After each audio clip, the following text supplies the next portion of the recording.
Hello guys, welcome back to our channel. Episode ആരംഭിക്കുമ്പോൾ കാണിക്കുന്നത് ആനന്ദ നിലയമാണ്. ശ്യാമ താൻ ഡിസൈൻ ചെയ്ത പുതിയ കവറിന്റെ ഡിസൈൻ കൊണ്ടുവന്ന് അമൃതയെ കാണിക്കുകയാണ്. അങ്ങനെ അമൃത അത് നോക്കിയിട്ട് ഗംഭീരമായിട്ടുണ്ടെന്ന് പറയുന്നു. അതേസമയം അതിലെ ഐശ്വര്യ വരുമ്പോൾ ഐശ്വര്യയോട് അമൃത പറയുകയാണ്, ദേ ഐശ്വര്യയെ നോക്കിക്കേ, ശ്യാമ ഡിസൈൻ ചെയ്ത നമ്മുടെ കമ്പനിയുടെ പുതിയ കവറാ, എങ്ങനെയുണ്ട്? ഓ, ഇതൊന്നും കൊള്ളത്തില്ല, ഇതൊക്കെ കണ്ട ആൾക്കാർ എങ്ങനെ വന്ന് മേടിക്കാനാ എന്ന് ഐശ്വര്യ പറയുമ്പോൾ അമൃത പറയുകയാണ്, എനിക്ക് അങ്ങനെയൊന്നും തോന്നിയിട്ടില്ല. എന്താണെങ്കിലും നിങ്ങൾക്ക് അങ്ങനെ തോന്നത്തില്ലല്ലോ, നിങ്ങൾ ശ്യാമയുടെ രക്ഷകർത്താവാണല്ലോ. സ്വന്തം കുട്ടികൾ എന്ത് ചെയ്താലും അമ്മമാര് നല്ലതാണെന്നല്ലേ പറയൂ. ഇതൊക്കെ കേട്ടുകൊണ്ട് ശ്യാമ ചിരിച്ചുകൊണ്ട് നിൽക്കുമ്പോൾ അമൃത പറയുകയാണ്, ദേ ശ്യാമേ, ഐശ്വര്യക്കറിയാം ഇതേ നല്ല ഡിസൈനാണെന്ന്, പിന്നെ പുറത്ത് പറയുന്നില്ലെന്ന് മാത്രം. നീ ഇതൊന്നും കാര്യമാക്കണ്ട ശ്യാമയെന്ന് അമൃത പറയുമ്പോൾ ശ്യാമ പറയുകയാണ്, ഇല്ല ഏട്ടത്തി, ഞാനിതൊന്നും കാര്യമാക്കുന്നില്ല. ഇതേ ഓഫീസ് കാര്യമാണല്ലോ, പിന്നെ ഇതൊക്കെ നോക്കാനായിട്ട് ഒരു ടീം തന്നെയുണ്ട്, അവരാണ് ഇതിനെ വിലയിരുത്തുന്നത്. അതുകൊണ്ട് ഐശ്വര്യടുത്ത് എന്ത് പറഞ്ഞാലും എനിക്ക് കുഴപ്പമില്ല. തുടർന്ന് ഐശ്വര്യ പറയുകയാണ്, ആര് ഫൈനലൈസ് ചെയ്താൽ എന്താ, കമ്പനി കുളമാക്കാതിരുന്നാൽ മാത്രം മതി. ഞങ്ങൾക്കും കൂടിയേ അവകാശപ്പെട്ടതാ കമ്പനി, ലാഭം സ്വന്തം കുടുംബത്തിലേക്ക് കൊടുക്കാൻ നിൽക്കണ്ട. ഐശ്വര്യയെ എന്ന് അമൃത വിളിക്കുമ്പോൾ ശ്യാമ പറയുകയാണ്, വേണ്ടേട്ടത്തി, ഇതിന്റെ മറുപടി ഞാൻ കൊടുത്തോളാം. ഐശ്വര്യട്ടത്തി ഇപ്പൊ പറഞ്ഞതിന് ഞാൻ മറുപടി പറയുന്നില്ല.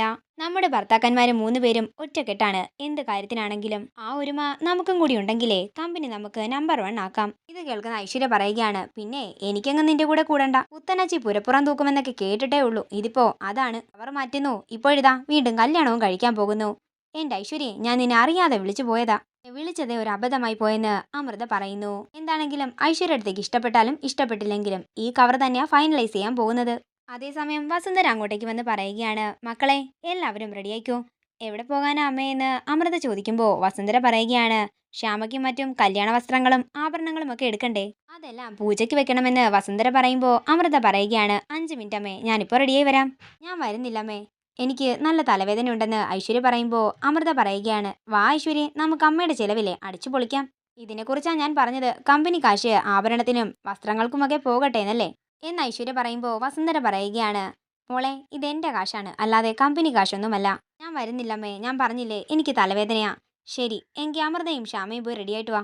അങ്ങനെ ശ്യാമയും അമൃതയും പോകാനൊരുങ്ങുമ്പോൾ ശ്യാമയോട് ഐശ്വര്യ നിൽക്കാൻ പറയുകയാണ്, ദേ ശ്യാമേ, സത്യം പറഞ്ഞോ, നീ ആ തിരുമുൽപ്പാടിന് കാശ് കൊടുത്ത് കൊണ്ടുവന്നതല്ലേ ലോക പ്രശസ്തയാകാൻ പോകുന്ന ഒരു ജാതകമെന്ന്? നീ എങ്ങനെയാടി പ്രശസ്തയാകാൻ പോകുന്നത്? ഞാൻ പ്രശസ്തയാകാൻ പോകുന്നത് എങ്ങനെയാണെന്നേ ഏട്ടത്തി കണ്ടോ? ഇതേ അഹങ്കാരം കൊണ്ടല്ല, ആത്മവിശ്വാസം കൊണ്ടാ പറഞ്ഞത്. ചിലപ്പോ എന്റെ ഒരു ഓട്ടോഗ്രാഫിന് വേണ്ടിയേ ഐശ്വര്യടത്തി കാത്തു നിൽക്കേണ്ടി വരും. അത്രയും പറഞ്ഞ് ശ്യാമ തന്റെ മുറിയിലേക്ക് പോകുമ്പോൾ ഐശ്വര്യ പറയുകയാണ്, ഇവൾക്ക് കുറച്ച് ധൈര്യമൊക്കെ വന്നിട്ടുണ്ടല്ലോ. തിരുമുൽപ്പാട് എന്തൊക്കെയാ പറഞ്ഞത്, ഇവളിനി എങ്ങനെയാ പ്രശസ്തയാകാൻ പോകുന്നത്?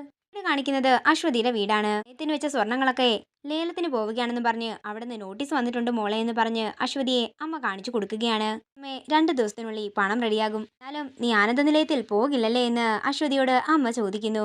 ഞാനായിരിക്കും അങ്ങോട്ടേക്ക് പോകുന്നതെന്ന് അശ്വതിയോട് അമ്മ പറയുമ്പോൾ അശ്വതി പറയുകയാണ്, അതിന്റെ ഒന്നും ആവശ്യമില്ല. അമ്മ അങ്ങോട്ടെങ്ങാനും പോയെന്ന് ഞാൻ അറിഞ്ഞാലുണ്ടല്ലോ, പിന്നെ ഞാൻ ഇവിടെ ജീവനോടെ ഉണ്ടാകില്ല. അതേസമയം ജഗനും മായയും കൂടി അശ്വതിയുടെ വീട്ടിലേക്ക് വരികയാണ്. ചാരിറ്റി സംഘടനയുടെ പ്രവർത്തകരാണെന്ന് പറഞ്ഞുകൊണ്ടാണ് അവര് അശ്വതിയുടെ അടുത്തേക്ക് വരുന്നത്. ഈ ജില്ലയിലെ 4-5 സ്കൂളുകളിൽ നിന്ന് മിടുക്കരായ സാമ്പത്തികമായി പിന്നോക്കം നിൽക്കുന്ന കുറച്ച് കുട്ടികളെ ഞങ്ങൾ തിരഞ്ഞെടുത്തിട്ടുണ്ടെന്നും അവരെ സാമ്പത്തികമായി സഹായിക്കാനാണ് ഞങ്ങൾ വന്നിരിക്കുന്നതെന്നും അവര് പറയുകയാണ്. തുടർന്ന് ശ്രീമോൾക്ക് ആവശ്യമായ കുറച്ച് സാധനങ്ങളും കൂടാതെ അശ്വതിയുടെ കയ്യിലേക്ക് കുറച്ച് തുകയും അവർ കൊടുക്കുകയാണ്. എന്തെങ്കിലും ആവശ്യമുണ്ടെങ്കിൽ അവരെ വിളിക്കാൻ പറഞ്ഞ് വിസിറ്റിംഗ് കാർഡും ജഗനും മായയും കൊടുക്കുന്നു. തുടർന്ന് അശ്വതിയോട് ഭർത്താവ് എന്ത് ചെയ്യുകയാണെന്ന് ചോദിക്കുമ്പോൾ കുറച്ച് ദൂരെയാണെന്നും ജോലി അവിടെയാണെന്നും അശ്വതി പറയുന്നു. ഭർത്താവിന്റെ പേര് ചോദിക്കുമ്പോൾ അശ്വതി പതിയെ വിഷയം മാറ്റുന്നു. അങ്ങനെ അവരവിടെ നിന്ന് പോവുകയാണ്. തുടർന്ന് അശ്വതിയുടെ അമ്മ ചോദിക്കുകയാണ്, നീ എന്താ ഭർത്താവിന്റെ പേര് ചോദിച്ചപ്പോൾ പറയാതിരുന്നത്? ഞാൻ പറയാനിരുന്നതാ ആനന്ദ നിലയത്തിലെ ആളാണെന്ന്. നീ എപ്പോഴും അഭിമാനം കൊണ്ട് നടന്നോ, പണത്തിന് എന്ത് ചെയ്യുമെന്ന് എനിക്കറിയില്ലെന്ന് പറഞ്ഞ് അശ്വതിയുടെ അമ്മ ദേഷ്യത്തോടെ അകത്തേക്ക് പോകുന്നു. പിന്നീട് കാണിക്കുന്നത് ആനന്ദ നിലയമാണ്. ഷോപ്പിംഗ് ഒക്കെ കഴിഞ്ഞ് വസുന്ധരയും അമൃതയും ശ്യാമയും കൂടി വരികയാണ്. തുടർന്ന് വിവാഹ ദിവസം ശ്യാമയ്ക്ക് രാവിലെ ഉടുക്കാനുള്ള സാരി വസുന്ധര ഐശ്വര്യ കാണിക്കുമ്പോൾ ഐശ്വര്യ പറയുകയാണ്, ഇത് കൊള്ളത്തില്ല, മഹാബോറ്. ആണോ ഏട്ടത്തി എന്ന് ശ്യാമ ചോദിക്കുമ്പോൾ അമൃത പറയുകയാണ്, എന്റെ മോളെ, ഇവൾക്ക് കുശുമ്പാണ്, മോളിത് ഉടുത്തു വരുമ്പോഴേ നല്ല ഭംഗിയാകും കാണാൻ. തുടർന്ന് ഐശ്വര്യക്ക് കൊടുക്കാനുള്ള സാരി വസുന്ധരാമ്മ എടുത്ത് കാണിക്കുമ്പോൾ ഐശ്വര്യ പറയുകയാണ്, ഇതാരാ എടുത്തത്, എനിക്കിതൊട്ടും ചേരത്തില്ല. കുഴപ്പമില്ല മോളെ, എങ്കിൽ ഞാൻ നിനക്ക് വേറെ വാങ്ങിത്തരാം. ഓ വേണ്ട, ഇനി ഇത് തന്നെ മതിയെന്ന് ഐശ്വര്യ പറയുന്നു. ഈയിടെയായിട്ട് അമ്മ ഒരുപാട് മാറിയിട്ടുണ്ട്. നീയേ ഈ ശ്യാമ എന്റെ അമ്മയെ എന്നിൽ നിന്നും തട്ടിയെടുത്തതാ. എൻ്റെ ഐശ്വര്യയെ അമ്മ നമ്മുടെ 3 പേരുടെയുമാണെന്ന് അമൃതയും പറയുന്നു. ഇതൊക്കെ കേട്ടുകൊണ്ട് വസുന്ധര പറയുകയാണ്, എൻ്റെ പേര് നിങ്ങൾ 3 പേരും വഴക്കിടുന്നത് കാണാനേ നല്ല രസമുണ്ട്. ഞാനേ നിങ്ങളുടെ 3 പേരുടെയും അമ്മ തന്നെയാണ്. തുടർന്ന് ഐശ്വര്യ പറയുകയാണ്, കമ്പനിയുടെ വലിയ ആളാ എന്നിട്ട് ഓഫീസിൽ പോകുന്നത് പോലും കാണുന്നില്ലല്ലോ. തുടർന്ന് വസുന്ധര പറയുകയാണ്, മോളെ കല്യാണം കഴിയുന്നതുവരെ ഇവൾക്ക് വർക്ക് ഫ്രം ഹോം ആണെന്നാ അച്ഛൻ പറഞ്ഞത്, മോളത് കേട്ടില്ലായിരുന്നോ? തുടർന്ന് വസുന്ധരയോട് പോയി റെസ്റ്റ് എടുക്കാൻ പറയുകയാണ് അമൃത. അതിനുശേഷം അമൃതയും ശ്യാമയും കൂടി മുറികളിലേക്ക് പോകുമ്പോൾ അപ്പച്ചി ഐശ്വര്യയെ വസുന്ധരയ്ക്ക് പിന്നാലെ പറഞ്ഞു വിടുകയാണ്. തുടർന്ന് ഐശ്വര്യ അങ്ങോട്ടേക്ക് ചെല്ലുമ്പോൾ വസുന്ധര പറയുകയാണ്, ആഭരണങ്ങളും ഓർണമെന്റ്സും ഒക്കെ എടുക്കാൻ മോളും കൂടി വരേണ്ടതായിരുന്നു. ഓ, ശ്യാമയും അമൃതേട്ടത്തിയും ഉണ്ടായിരുന്നല്ലോ, ഇപ്പോൾ അവരല്ലേ അമ്മയുടെ മക്കള്. എല്ലാവരും കൂടി എന്നെ ഒറ്റപ്പെടുത്തുന്നത് പോലെയാ എനിക്കിപ്പോൾ തോന്നുന്നത്. ദേ മോളെ, ആവശ്യമില്ലാത്ത കാര്യങ്ങൾ പറഞ്ഞാൽ ഒരൊറ്റ അടിയങ്ങ് തരും. ശ്യാമയ്ക്ക് ഇതുവരെ ഈ വീട്ടില് സന്തോഷമൊന്നും കിട്ടിയിരുന്നില്ല. ഇപ്പോഴാ അവൾക്ക് സന്തോഷം കിട്ടുന്നത്. അവരുടെ കല്യാണം നടക്കാൻ പോവുകയാണ്. അമ്മ എന്തിനാ ഇങ്ങനെ വിവാഹം നടക്കാൻ പോകുന്നെന്ന് പറയുന്നത്? അവരുടെ വിവാഹം ഒരു പ്രാവശ്യം കഴിഞ്ഞതല്ലേ. ഇനിയാണ് മോളെ ശരിക്കും താലികെട്ട് നടക്കാൻ പോകുന്നത്. എന്നെ സംബന്ധിച്ച് മാത്രമല്ല ശ്യാമയെ സംബന്ധിച്ചും ഇതാണ് ആദ്യത്തെ താലികെട്ട്.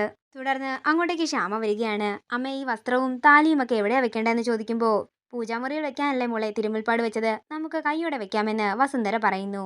ഐശ്വര്യം കൂടി വിളിക്കുമ്പോൾ നിങ്ങൾ രണ്ടുപേരും കൂടി വെച്ചോ എന്ന് പറഞ്ഞ് ഐശ്വര്യ അവിടെ നിന്ന് പോവുകയാണ്. അമ്മേ, ഐശ്വര്യടത്തേക്ക് എന്തോ ഒരു ദേഷ്യം പോലെയെന്ന് ശ്യാമ പറയുമ്പോൾ വസുന്ധര പറയുകയാണ്, മോളതൊന്നും കാര്യമാക്കണ്ട. അതൊക്കെ പഴയ പിണക്കത്തിന്റെ ബാക്കിയാണ്. എല്ലാം അമ്മ പറഞ്ഞ് നേരെയാക്കിക്കോളാം. അങ്ങനെ ശ്യാമ താലിയും പുടവയും പൂജിക്കാനായിട്ട് പൂജാമുറിയിലേക്ക് വെക്കുകയാണ്. ഇതോടുകൂടി ഇന്നത്തെ എപ്പിസോഡ് ഇവിടെ തീരുകയാണ്. വീഡിയോ ഇഷ്ടമായെങ്കിൽ മറക്കാതെ ലൈക്ക് ചെയ്യുക, ഷെയർ ചെയ്യുക, കമന്റ് ചെയ്യുക. കൂടുതൽ സീരിയൽ അപ്ഡേറ്റ്സിനായി മറക്കാതെ സബ്സ്ക്രൈബ് ചെയ്യുക നയൻസ് ക്രിയേഷൻസ്.